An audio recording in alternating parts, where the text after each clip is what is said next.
ஒரு அழகான சிறிய கிராமம். அங்கே ஒரு சின்ன குட்டி பாப்பா இருந்தாள். அவள் பெயர் பாப்பு. அவளை பார்த்தவுடனே யாரும் முதலில் கவனிப்பது என்ன தெரியுமா? அவளுடைய பெரிய பெரிய கண்ணாடி.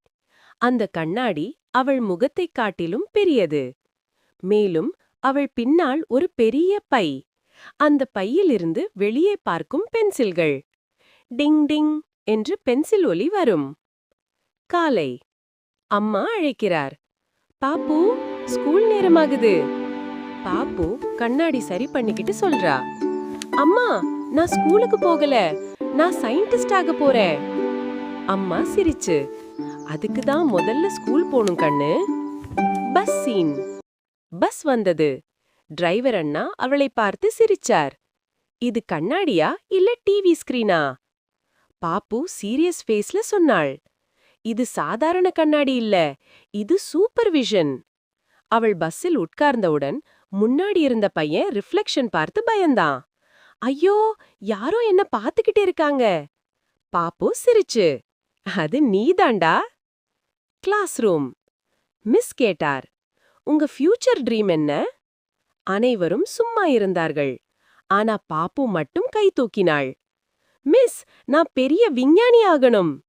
மிஸ் கேட்டார், என்ன கண்டுபிடிக்க போற? பாப்பு பெருமையாக சொன்னாள், லாஃபிங் மஷீன். யாராவது சோகமாயிருந்தா அந்த மஷீன் அவர்களை சிரிக்க வைக்கும். Lunch time.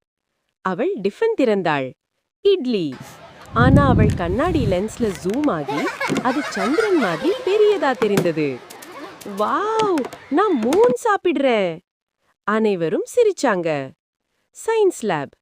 மைக்ரோஸ்கோப் யூஸ் பண்ண சொல்லும்போது பாப்பு சொன்னாள், மிஸ், எனக்கு ஆல்ரெடி சூப்பர் மைக்ரோஸ்கோப் இருக்கே. அவள் கண்ணாடியோட பார்த்து, மிஸ், பாக்டீரியாக்கு ஹலோ சொல்லிட்டேன். மிஸ் சிரிச்சு ஆல்மோஸ்ட் கீழே விழுந்தார். Principal room. ஒரு நாள் அவள் பையிலிருந்து பென்சில் ரோலிங் ஆகி பிரின்சிபல் ரூம் உள்ளே போனது. பிரின்சிபல் கேட்டார், இது யாருடையது? பாப்பு மெதுவா உள்ளே போனாள். சார், அது என் ஃபியூச்சர் இன்வென்ஷன் டூல்ஸ். நீ என்ன ஆக போற? நான் உலகத்துக்கு சிரிப்பு கொடுக்க போறேன். பிரின்சிபல் சார் சிரிச்சார். அப்படின்னா நீ ஏற்கனவே ஸ்டார்ட் பண்ணிட்டேன். Annual day. ஸ்டேஜ் மேல பாப்பு நின்று சொன்னாள், எல்லாரும் என் கண்ணாடி பெரியதுன்னு கிண்டல் பண்ணினாங்க. ஆனா இந்த கண்ணாடி என்னை என்ன கற்றுக் கொடுத்தது தெரியுமா? நான் உலகத்தை கொஞ்சம் பெரிய அளவுல பார்க்கணும் என்று. Emotional soft music rice. உங்க வேறுபாடு